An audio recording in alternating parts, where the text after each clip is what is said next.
Hello दोस्तों, स्वागत है आपका हमारे यूट्यूब चैनल में। मेरे प्यारे विद्यार्थियों, हम आपके लिए लेकर आए हैं मैथ का मॉक टेस्ट, जिसमें डेली 15 क्वेश्चन करे जाएंगे और ये 15 क्वेश्चन आपके हर एग्ज़ाम के लिए बहुत ही लाभदायक सिद्ध होंगे।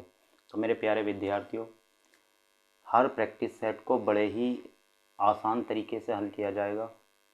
तो देर ना करते हुए हम स्टार्ट करते हैं आज का मैथ का मॉक टेस्ट, जिसमें 15 क्वेश्चन है। तो चलिए स्टार्ट करते हैं 15 क्वेश्चन। और 15 क्वेश्चन में आपका पहला क्वेश्चन है। पहला क्वेश्चन आपके बोर्ड पर आ चुका है। पहला क्वेश्चन आपका, एक नदी के दोनों ओर दो मंदिर स्थित हैं। एक नदी के दोनों ओर दो मंदिर स्थित है। एक मंदिर 54 मीटर ऊंचा है। इस मंदिर के उच्च बिंदु से दूसरे मंदिर के उच्च तथा निम्न बिंदुओं के अवनमन कोण 30 अंश तथा 60 अंश हैं। मंदिर की ऊंचाई ज्ञात कीजिए। हमें इस क्वेश्चन में मंदिर की ऊंचाई ज्ञात करनी है। तो मेरे प्यारे विद्यार्थियों, क्वेश्चन का सॉल्यूशन देखते हैं। क्वेश्चन का सॉल्यूशन क्या है? क्वेश्चन में कहा गया है एक नदी के दोनों ओर दो मंदिर हैं। ये कोई नदी है, एक मंदिर ये इस साइड है और एक मंदिर ये इस साइड है। इस वाले मंदिर की जो ऊंचाई है वो 54 मीटर है। और इस मंदिर के उच्चतम बिंदु से, इस मंदिर के उच्चतम और निम्न बिंदु के अवनमन कोण जो है 30 अंश तथा 60 अंश है। अगर ये कोण देखा जाए और ये कोण देखा जाए तो ये जो अवनमन कोण है, अवनमन कोण ऊपर बनते हैं। अवनमन कोण 30 अंश और आपके 60 अंश है। 30 अंश और आपके 60 अंश है। 30 अंश और आपके 60 अंश है। अगर ये 60 अंश है तो हम ये कह सकते हैं ये भी 60 अंश होगा। इसे आप बिल्कुल 36 खींच लोगे और ये अवनमन कोण 30 अंश है तो ये अवनमन कोण भी 30 अंश होगा। मेरे प्यारे विद्यार्थियों, यहाँ पर ये ए लिख दिया मैंने, ये बी लिख दिया, ये सी, ये डी और ये ई।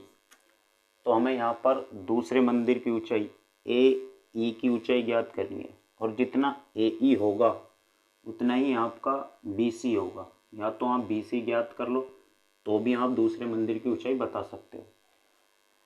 तो मेरे प्यारे विद्यार्थियों, पहले आपको यहाँ पर कोणों के अनुपातों का मान ध्यान रखना है। जैसे कहीं 30 अंश आता है, कहीं 30 अंश आता है, 60 अंश आता है, 30 अंश आता है, 60 अंश आता है या 90 अंश आता है। तो 30 के सामने की भुजा 1 होती है, 60 के सामने की भुजा √3 होती है और 90 के सामने की भुजा 2 होती है। तो आपको ये अनुपात यहाँ पर ध्यान रखना है। तो यहाँ पर ये 60 अंश है, ये 90 अंश होगा और ये आपका इतना, ये आपका 30 अंश होगा। तो हम कह सकते हैं 30 के सामने जो होगा वो 1 होगा और 60 के सामने जो होगा, ये जो होगा आपका यहाँ से यहाँ तक, ये भुजा, इसका अनुपात 1 है तो 60 के सामने का अनुपात 3 होगा। तो मैंने इस त्रिभुज से ये ज्ञात कर लिया, अगर ये भुजा 1 है तो यहाँ से यहाँ तक भुजा कितनी है? √3 है। अब बात करते हैं इस वाले त्रिभुज में, इस त्रिभुज में। तो मेरे प्यारे विद्यार्थी, ये 30 है, ये 90 है, तो ये जो पूरा कोण होगा ये 60 अंश होगा और 60 के सामने ये √3 है और 30 के सामने ये 1 होगा। सी डी कितना हो जाएगा आपका?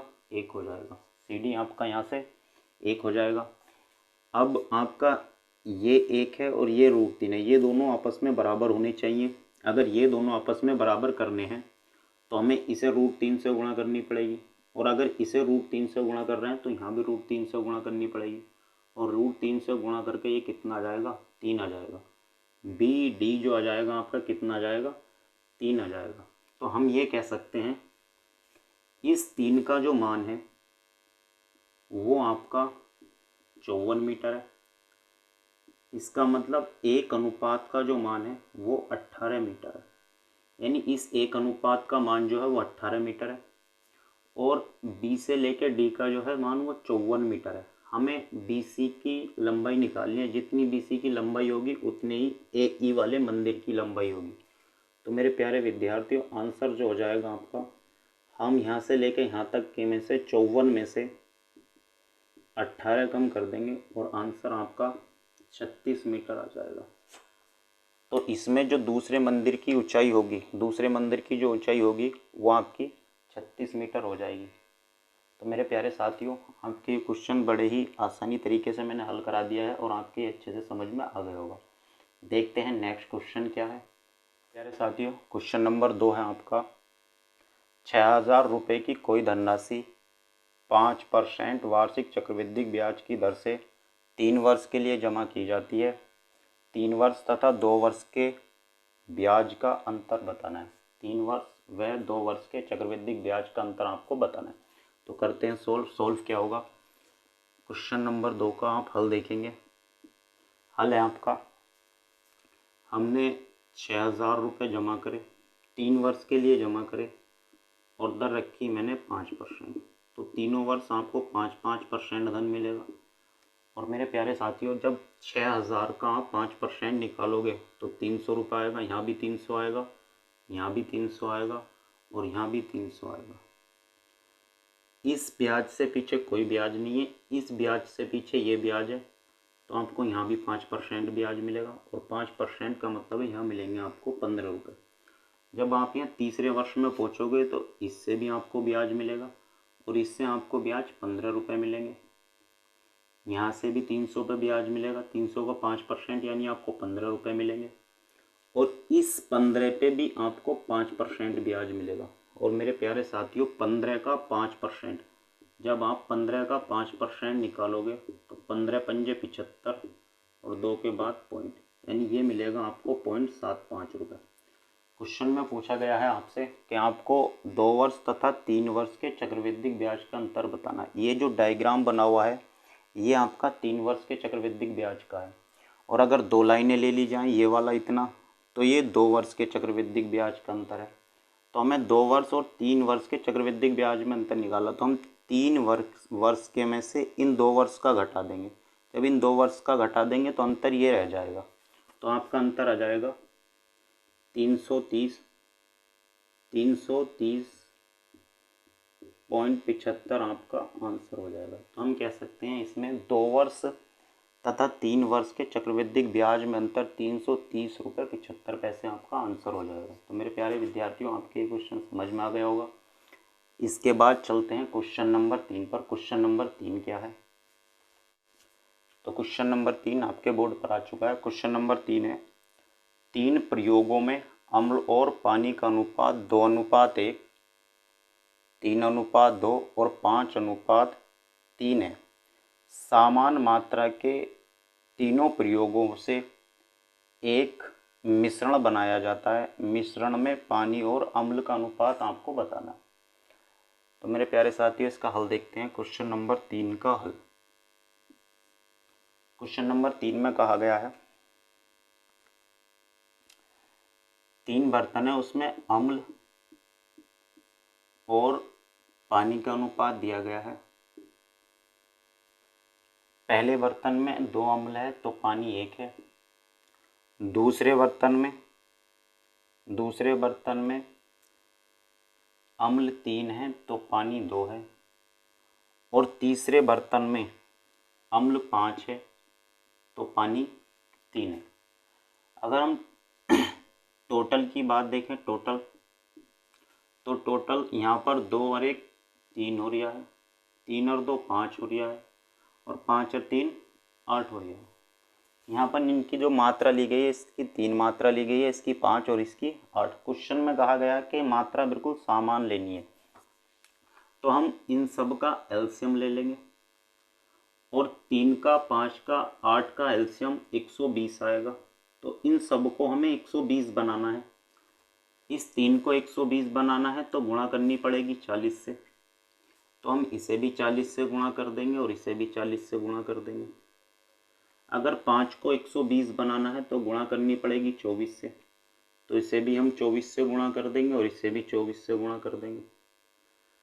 अगर 8 को 120 बनाना है तो गुणा करनी पड़ेगी 15 से, तो इसे भी हम 15 से गुणा कर देंगे और इसे भी हम 15 से गुणा कर देंगे। तो जो नया मिश्रण बनेगा उसमें पानी कितना होगा, तो नए मिश्रण में पानी हो जाएगा आपका 40 का ना 40, 24 दूनी 48 और 15 तिया 45, सबको जोड़ देंगे तो ये हो जाएगा 3 4 तिया 12 1 13। पानी तो हो जाएगा आपका 133 अनुपात। बात करते हैं अम्ल कितना होगा, तो 40 दूनी 80, 24 तिया 72 और 15 पंजे 75। तो ये हो जाएगा 5 और 2 7, 7 दूनी 14 8 22। तो ये हो जाएगा आपका 227। तो हम कह सकते हैं नए मिश्रण में अम्ल और पानी का जो अनुपात होगा वो 227 अनुपात 133 होगा। तो मेरे प्यारे विद्यार्थियों, ये क्वेश्चन बड़े ही मैंने आसान तरीके से हल करा दिया है। इसका आंसर आपका 227 अनुपात 133 होगा।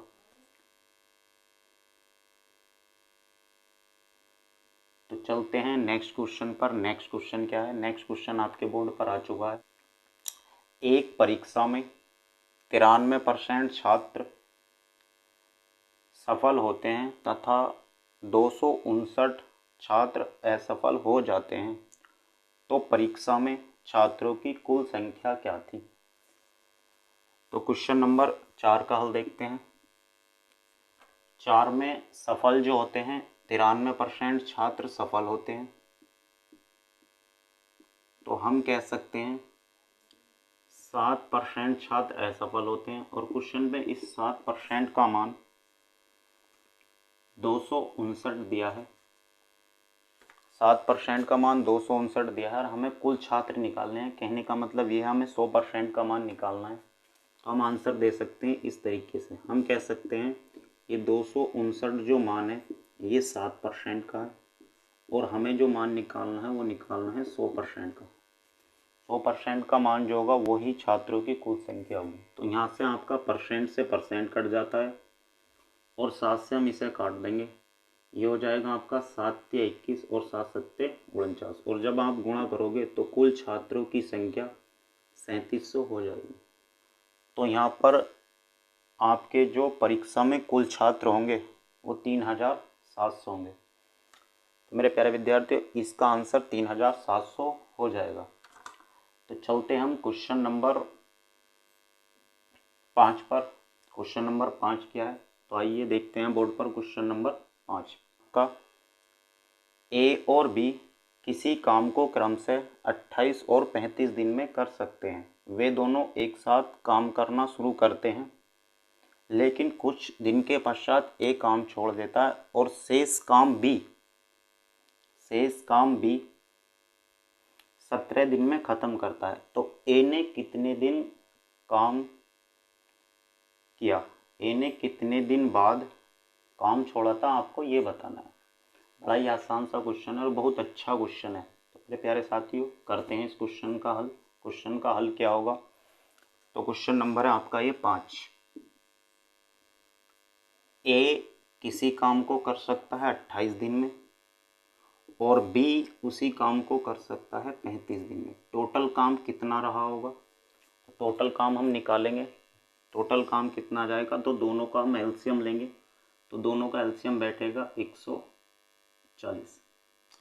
टोटल काम 140 था, भाग देंगे 28 से। ए एक दिन में कितना काम करता था, तो ए एक दिन में 5 काम करता था। बी एक दिन में कितना काम करता था, तो बी एक दिन में 4 काम करता था। जब ए ने काम छोड़ दिया, शेष काम बी ने 17 दिन में कर दिया। तो बी ने शेष काम 17 दिन में करा है, तो कितना काम करा होगा 17 दिन में, तो इसे 17 से गुणा कर लेंगे। तो 17 चौक 68, उसने 68 काम करा होगा। इसमें से 68 काम कम कर देंगे तो यहाँ आपका 72 बच जाएगा। और ये 72 शुरू में इन दोनों ने किया होगा और इन दोनों में ये 72 काम करने के बाद ही ए ने काम छोड़ दिया होगा। तो ए ने कितने दिन बाद काम छोड़ा होगा, तो आपका जो आंसर होगा ए ने कितने दिन बाद काम छोड़ा होगा, तो 72 करा होगा और दोनों ने साथ साथ काम करा होगा, तब ए ने छोड़ दिया होगा। तो दोनों एक साथ में कितने करते हैं, 5 और 4 9, इसे 9 से भाग दे देंगे। तो इन दोनों ने साथ साथ जो किया होगा 8 दिन काम किया होगा, और 8 दिन के बाद ही ए ने काम छोड़ दिया होगा। तो मेरे प्यारे साथियों, ये क्वेश्चन भी आपके समझ में आ गया होगा। चलते हैं नेक्स्ट क्वेश्चन की ओर। नेक्स्ट क्वेश्चन क्या है, नेक्स्ट क्वेश्चन 3 की पावर 25, 3 की पावर 26, 3 की पावर 27 और 3 की पावर 28 विभाजित है। आपको ये बताना है ये संख्या किससे विभाजित है। हल देखते हैं। क्वेश्चन में दिया है 3 की पावर 25, 3 की पावर 26, 3 की पावर 27 और 3 की पावर 28 किस संख्या से विभाजित है, ये हमें ज्ञात करना है। तो हम यहाँ से 3 की पावर 25 कॉमन निकाल सकते हैं। यहाँ आपका 1 बचेगा, यहाँ 3 बचेगा, यहाँ 3 की पावर 2 बचेगा, यहाँ 3 की पावर 3 बचेगा। या ये हो जाएगा आपका 3 की पावर 25 1 + 3 + 9 + 27। ये हो जाएगा आपका 3 की पावर 25 और गुणा में हो जाएगा 27, 30 और 10 40। तो मेरे प्यारे साथियों, अगर क्वेश्चन में 40 होता या 40 को विभाजित करने वाली कोई भी संख्या होती तो मैं ये कह सकता था ये संख्या उस संख्या से विभाजित है। बट ऑप्शन में ना तो 40 दिया है और ना ही 40 को विभाजित करने वाली कोई संख्या दी गई है। तो हम क्या करते हैं, 3 की पावर इसे 24 कर लेते हैं और 3 यहाँ से निकाल के इसमें गुणा कर देते हैं और ये हो जाता है आपका कितना, 120। और 120 जो डिवाइड है या विभाजित है तो वो आपका ऑप्शन के अकॉर्डिंग 30 से विभाजित है। तो यहाँ पर ये जो संख्या है आपकी, ये संख्या आपकी किससे विभाजित हो जाएगी, 30 से विभाजित हो जाएगी। तो साथियों, ये क्वेश्चन भी आपके बड़े अच्छे से समझ में आ गया होगा। क्वेश्चन अगर आपके अच्छे समझ में आ रहे हैं तो चैनल को सब्सक्राइब कर दीजिएगा। चलते हम नेक्स्ट क्वेश्चन की ओर। नेक्स्ट क्वेश्चन क्या है, क्वेश्चन नंबर हम 8 पर चलते, क्वेश्चन नंबर चलते हैं हम 7 पर। क्वेश्चन नंबर 7 क्या है, बड़ा ही अच्छा क्वेश्चन है क्वेश्चन नंबर 7। क्वेश्चन नंबर 7 है आपका, एक कक्षा के 30 छात्रों की औसत आयु 14 वर्ष 4 माह है। उसी कक्षा में 5 नए छात्रों के प्रवेश लेने के बाद औसत 3 वर्ष 9 माह हो जाता है। 5 नए छात्रों में सबसे छोटा छात्र 9 वर्ष 11 माह का है। शेष 4 नए छात्रों की औसत आयु कितनी है, आपको ये बताना है। तो देखते हैं 7 का हल। 7 में ये कहा गया है 30 छात्रों की औसत आयु, 30 छात्र हैं और औसत आयु है 14 वर्ष 4 माह। फिर 5 छात्र और नए आ गए तो छात्र 35 हो गए और औसत आयु हो गई 13 वर्ष 4 माह है, 13 वर्ष 9 माह। तो यहाँ पर 5 छात्र बढ़े हैं, तो पहले हम ये ज्ञात करेंगे जो 5 छात्र आए हैं उनकी कुल आयु क्या थी। तो हम यहाँ पर एक क्लॉक मेथड लगा देंगे। क्लॉक मेथड क्या होता, हम यहाँ पर देखेंगे कितने की बढ़ोतरी हुई है। तो यहाँ पर बढ़ोतरी नहीं हुई, यहाँ पर कमी हुई है। और कमी कितने की हुई है, तो जब आप यहाँ से वर्ष लोगे, एक वर्ष लोगे, 12 और 4 16, 16 में से 9 कम करोगे तो यहाँ पर कमी हुई है कितने माह की, 7 माह की। अगर यहाँ पर देखें तो यहाँ पर बढ़ोतरी हुई है किसकी, 5 की। क्लॉक मेथड क्या कहता है, यहाँ से 5 उठाओ, इससे गुणा कर दो, और यहाँ से 7 उठाओ और यहाँ पर गुणा कर दो। और अगर 7 यहाँ से उठा के यहाँ गुणा करोगे और दोनों का आप अंतर लोगे तो जो 5 यहाँ पर छात्र बढ़े हैं उनकी आयु का योगफल आ जाएगा। तो चलिए करते हैं। यहाँ पर ये गुणा करोगे तो ये आएगा आपका 14 पंजे 70 वर्ष और 4 पंजे 20 माह। और जब आप इस 7 की इसमें गुणा करोगे तो ये आएगा आपका 7 पंजे 35, 7 पंजे 35 और 7 के 21 और 3 24, ये माइनस के आएंगे और ये माह आएंगे। आप इस माह को आप पहले वर्ष में कन्वर्ट करोगे, इसे 12 से भाग दे लोगे तो 2 4 5, ये हो जाएगा आपका 12 दूनी 24, 240 और आपके 5 बच जाएंगे शेष पर। तो हम कह सकते हैं जब इस 7 की इसमें गुणा करेंगे तो ये वर्षों में कितना आएगा, तो वर्ष में आएगा ये कितना आएगा 20 वर्ष और ये आ जाएगा आपका 5 माह और ये आपका माइनस में आएगा। ये प्लस में है, ये माइनस में है, दोनों को घटा देंगे, दोनों को घटा देंगे और जब आप दोनों को घटाओगे तो ये बचेगा आपका 50 वर्ष 15 माह। हम ये कह सकते हैं कि ये जो 5 छात्र नए आए थे उनकी कुल जो आयु थी वो 50 वर्ष 15 माह थी। अब क्वेश्चन में ये कहा गया है सबसे छोटा जो छात्र था उसकी आयु 9 वर्ष 11 माह थी और शेष 4 की औसत आयु बतानी है। तो इसमें से पहले हम सबसे छोटे वाले की आयु कम कर देंगे, यानी कि 50 वर्ष 15 माह में से हम छोटे वाले की आयु निकाल देंगे और छोटे वाले की आयु है, छोटे वाले की आयु दी है इसमें 9 वर्ष 11 माह। अगर हम कर दें तो शेष 4 की औसत आयु आ जाएगी, 4 की औसत आयु आ जाएगी आपकी, 4 की औसत आ जाएगी 41 वर्ष और ये आ जाएगी आपकी कितनी 4 माह। ये चार व्यक्ति जो थे उनकी कुल आयु आ गई और हमें बताना है औसत, इनका हमें औसत बताना है और औसत जब हम बताएंगे तो इसे आप भाग कर दोगे 4 से, इसे आप भाग कर दोगे, 4 व्यक्ति हैं तो भाग कर दोगे आप इसे 4 से और जब आप 4 से इसे भाग करोगे तो 4 दूनी 40, 10 वर्ष, 1 साल बचेगा इधर आएगा, जब 1 साल इधर आएगा तो यहाँ 16 माह हो जाएंगे और 4 चौक 16। तो मेरे प्यारे साथियों आंसर आ जाएगा आपका 10 वर्ष 4 माह।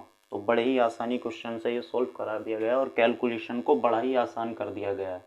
तो इसका जो आंसर होगा वो 10 वर्ष 4 माह हो जाएगा। यहाँ पर क्लॉक मेथड लगाते हैं, जब भी कोई व्यक्ति बढ़ता है या कम होता है तो वहाँ पर क्लॉक मेथड काम कर जाता है, जिसमें कुछ और नहीं है, कैलकुलेशन को आसान कर दिया जाता है।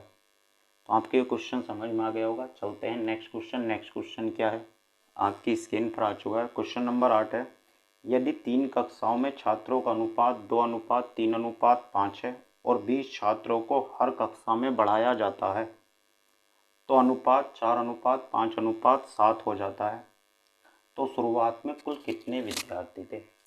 तो हम ये कह सकते हैं शुरुआत में जो अनुपात रहा है तीनों क्लासों में, पहले 2 रहा है, फिर 3 रहा है और फिर 5 रहा है। पहली क्लास में 2 का अनुपात था, 3 का था, 5 का था।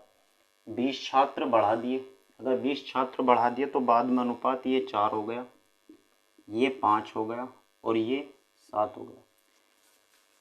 तो साथियों यहाँ पर जो अनुपात में बढ़ोतरी हुई है तो वो 2 अनुपात की हुई है। बढ़ोतरी जो हुई है वो कितने अनुपात की हुई है, 2 अनुपात की। मगर क्वेश्चन में कहा गया है 20 छात्रों की बढ़ोतरी हुई है, तो हम ये कह सकते हैं कि 2 अनुपात जो है वो 20 छात्रों के बराबर है। अब यहाँ पर जो 1 अनुपात होगा, यहाँ पर जो 1 अनुपात होगा वो 10 छात्र के बराबर होगा। 1 अनुपात आपका 10 छात्र के बराबर होगा। अगर आप इस 2 का मान निकालें, इस 2 का मान क्या होगा, तो 1 अनुपात 10 के बराबर, 2 अनुपात 20 के बराबर, 3 अनुपात 30 के बराबर और 5 अनुपात 50 के बराबर। तो हम कह सकते हैं पहली क्लास में 20 छात्र थे, दूसरी क्लास में 30 छात्र थे और तीसरी क्लास में 50 छात्र थे। क्वेश्चन में पूछा गया कुल छात्र बताइए कितने थे। तो हम ये कह सकते हैं कुल छात्र जो हो जाएगा 50, 30, 80 और 20, 100। तो तीनों कक्षाओं में कुल जो छात्र थे वो 100 थे। बड़े ही अच्छे से क्वेश्चन को सॉल्व करा दिया गया है। आपका आंसर इसमें 100 हो जाएगा। चलते हैं नेक्स्ट क्वेश्चन क्या है, और नेक्स्ट क्वेश्चन आपकी स्क्रीन पर आ चुका है।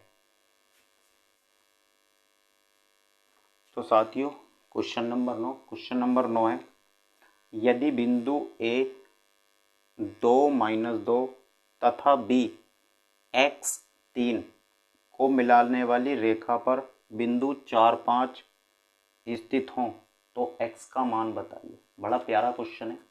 क्वेश्चन में ये कहा गया है एक रेखा है और उस पर एक बिंदु A है, एक बिंदु आपका A है जिसके निर्देशांक 2, -2 है। इसी पर एक बिंदु B है जिसके निर्देशांक x और 3 है और इसी पर एक बिंदु और है जिस पर कितना है 4 और 5 है। तो आपको यहाँ पर ये बताना है यहाँ पर x का मान क्या होगा। तो मेरे प्यारे विद्यार्थियों, अगर मैं आपसे इन तीनों बिंदुओं से आपसे ये पूछा जाए बताओ इसमें त्रिभुज का क्षेत्रफल क्या होगा, तो इसमें त्रिभुज का क्षेत्रफल 0 होगा। तो यहाँ पर जो हम फार्मूला लगाएंगे वो त्रिभुज के क्षेत्रफल का लगाएंगे, 3 बिंदुओं से होके जाने वाले त्रिभुज का क्षेत्रफल जो बराबर रखेंगे हम 0 के। तो त्रिभुज का क्षेत्रफल होता है 1/2 ब्रैकेट, यहाँ x1 आता है, यहाँ पर आता है y2 - y3, फिर आपका प्लस आता है x1 के बाद x2 आएगा और ये आएगा आपका y3 - y1, फिर आपका x3 आता है और फिर आता है y1 - y2 जो बराबर होता है किसके 0 के, जो बराबर 0 के होता है।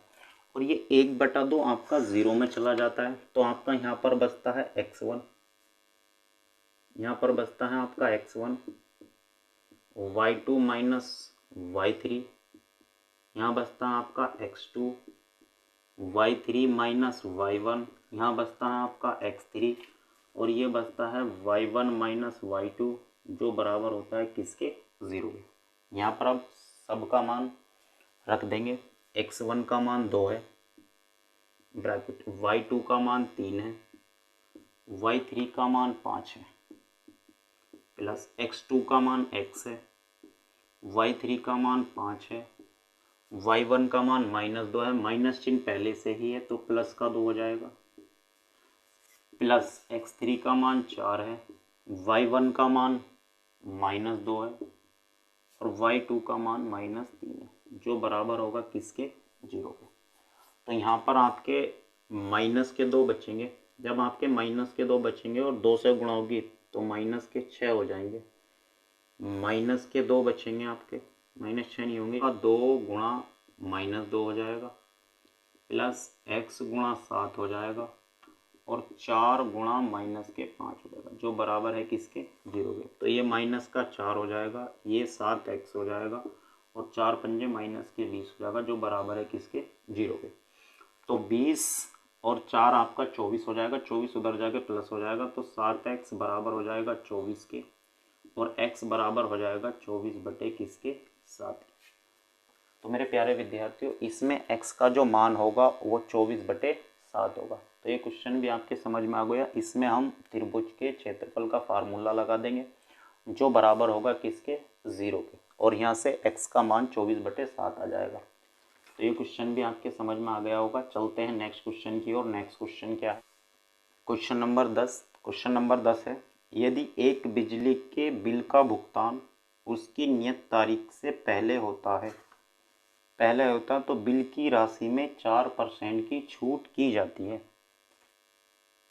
बिल का भुगतान नियत तारीख से पहले करने पर एक व्यक्ति को 13 रुपये की कमी आती है। यानी अगर व्यक्ति तारीख से पहले बिल जमा करता है तो उसे 4% की छूट मिलती है और वहाँ पर देखा जाए तो 13 रुपये की कमी आ जाती है। बिजली के बिल की राशि कितनी है आपको ये बताना है। तो मेरे प्यारे साथियों क्वेश्चन को बड़े ही आसानी से आप हल कर दोगे। क्वेश्चन नंबर 10 है आपका, 4% की छूट देती है, 4% की छूट होती है तो क्वेश्चन में कहा 13 रुपये की कमी आती है। हम ये कह सकते हैं 13 रुपये जो है 4% के बराबर है और हमें 100% का मान निकालना है। तो आंसर होगा आपका 13 जो मान है वो 4% का है और निकालना हमें 100% का है। तो 13 से ही आपका 25 बार कट जाएगा और 25 की जब आप 13 से गुणा होगी, यहाँ 13 पंजे 65 हासिल हो गए 6, 13 दूनी 26 फिर 6 32। तो कुल जो बिल होगा वो आपका ₹325 हो जाएगा। तो मेरे प्यारे साथियों, ये भी क्वेश्चन आपके समझ में आ गए होगा। अगर क्वेश्चन आपके अच्छे समझ में आ रहे हैं तो चैनल को लाइक सब्सक्राइब करते रहिए और बेल आइकन को भी दबा दीजिएगा, बेल आइकन भी आप दबा दीजिएगा। तो चलते हैं नेक्स्ट क्वेश्चन। क्या है? Question number 11। क्वेश्चन नंबर 11 है आपका 5/sec² theta plus 2/1 plus cot² theta plus 3 sin² theta का आपको मान बताना है। तो हल देखते हैं, हल क्या है। ये क्वेश्चन नंबर आपका 11 है। इसमें दिया है 5/sec² theta plus 2/1 plus cot² theta plus 3 sin² theta. ये क्वेश्चन आपका दिया हुआ है। sec 1/sec ऊपर जाएगा तो आपका ये cos² थीटा बन जाता है प्लस 2, और 1 प्लस कोट जो होता है वो आपका cosec² थीटा होता है, और प्लस में चल रहा है 3 sin² थीटा। यहाँ पर आपका 5 cos² थीटा चल रहा है। ये जब ऊपर जाता है तो ये बन जाता है आपका sin² theta plus 3 sin² theta, और 3 ये 2 ये 3 और 2 मिलकर आपके ये तो 5 cos² थीटा है, ये भी 5 sin² थीटा बन जाएगा। और हम यहाँ से 5 कॉमन निकाल देंगे तो ये बचेगा आपका cos² theta plus sin² theta, और cos² थीटा sin² थीटा का मान 1 होता है। तो हम कह सकते हैं इसका जो आंसर होगा वो 5 होगा। त्रिकोणमिति का क्वेश्चन है, बड़ा ही प्यारा क्वेश्चन है, और त्रिकोणमिति हल करने के लिए आपको थोड़े फार्मूलों का ज्ञान होना बहुत ज़रूरी है। तो मेरे प्यारे विद्यार्थियों, आपको ये क्वेश्चन समझ में आ गया होगा। चलते हैं नेक्स्ट क्वेश्चन। नेक्स्ट क्वेश्चन क्या है? चलते हैं क्वेश्चन नंबर 12।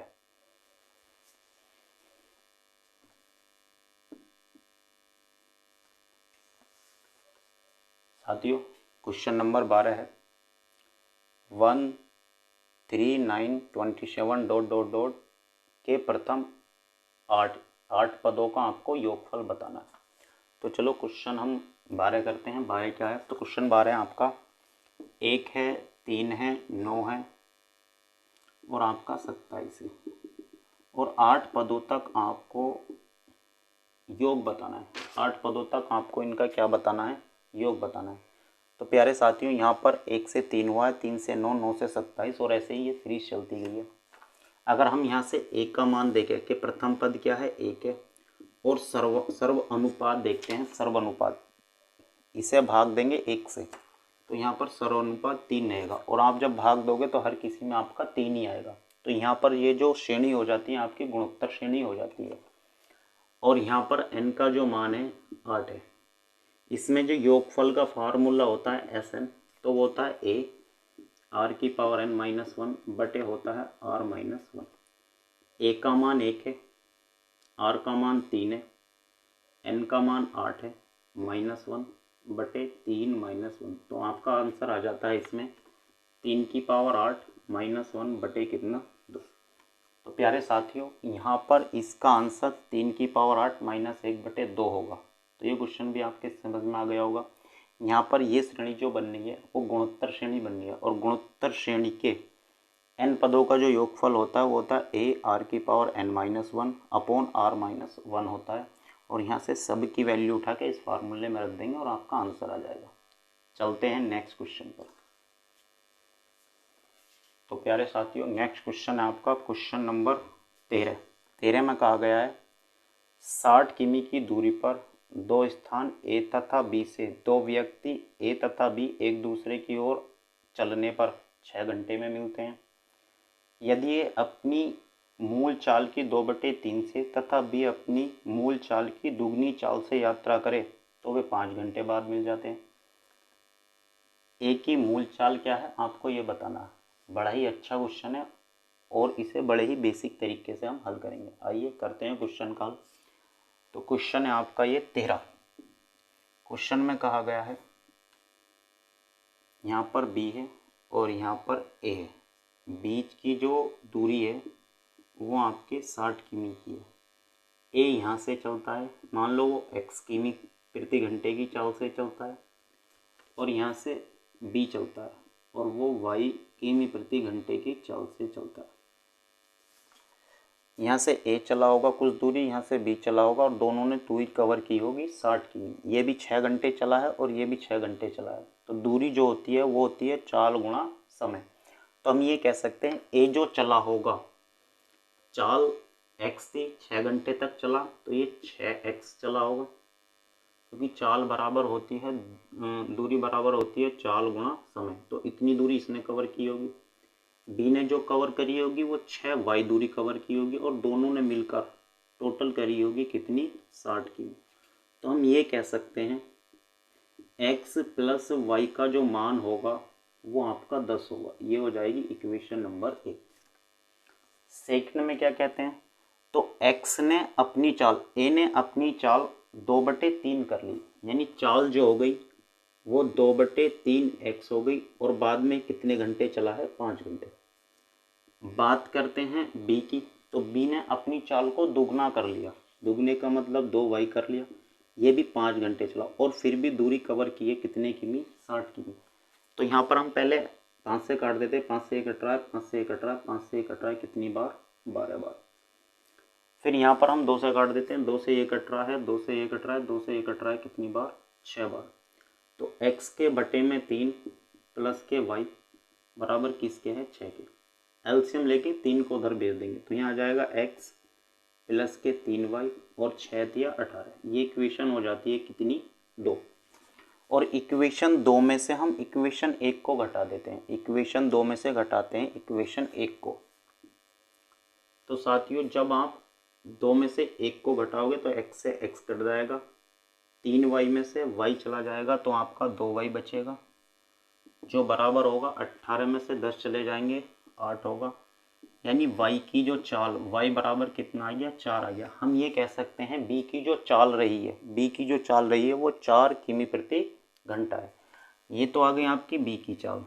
अगर हम कहें a की चाल क्या है, तो दोनों को जोड़ के 10 आता है, दोनों को जोड़ के कितना आता है, 10।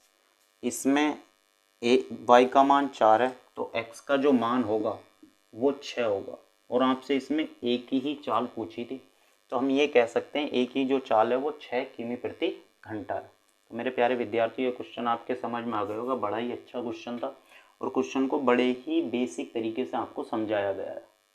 चलते हैं नेक्स्ट क्वेश्चन की ओर। नेक्स्ट साथियों क्वेश्चन नंबर 14 आपका, किसी संख्या का 18% 75 के 12% के बराबर है,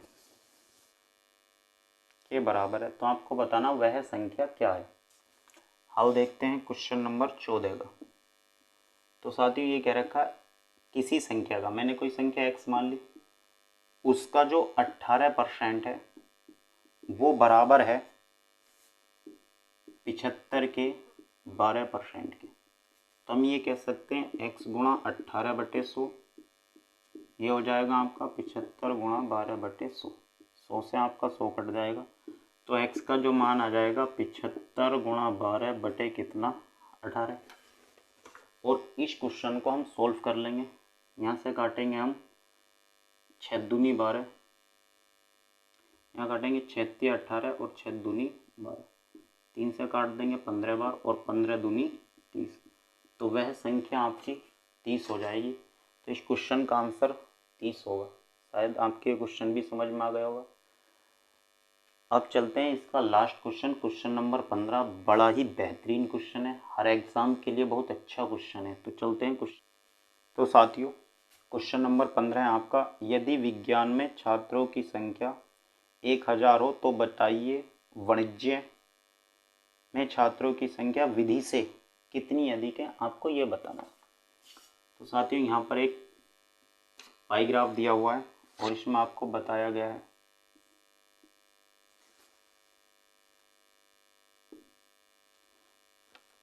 आर्ट में दिया गया है आपका 120 अंश, साइंस में दिया है आपका, साइंस में दिया गया है 100 अंश, और यहाँ पर आपका कॉमर्स में दिया गया है 65 अंश, और यहाँ पर लॉ में दिया गया है आपका 45 अंश, और यहाँ पर एजुकेशन EDU लिख देता हूँ मैं। एजुकेशन में दिया गया है कितने अंश, 30 अंश। क्वेश्चन में एक आ गया साइंस में कुल छात्रों की संख्या 1000 है। यहाँ पर साइंस का अगर देखा जाए तो आपका 100 अंश है, और 100 अंश जो बराबर है वो आपका 1000 के बराबर है।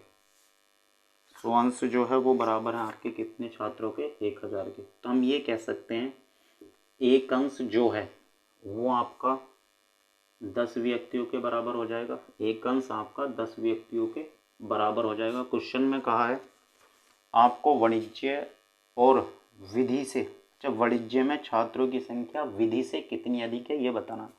तो यहाँ पर आप कंपेयर कर लोगे, वाणिज्य में विधि से कितने अंश ज़्यादा है, तो आप कहोगे 20 अंश ज़्यादा है। और जब एक अंश 10 के बराबर है तो 20 अंश 200 व्यक्तियों के बराबर हो जाएगा। तो वाणिज्य में जो छात्र हैं वो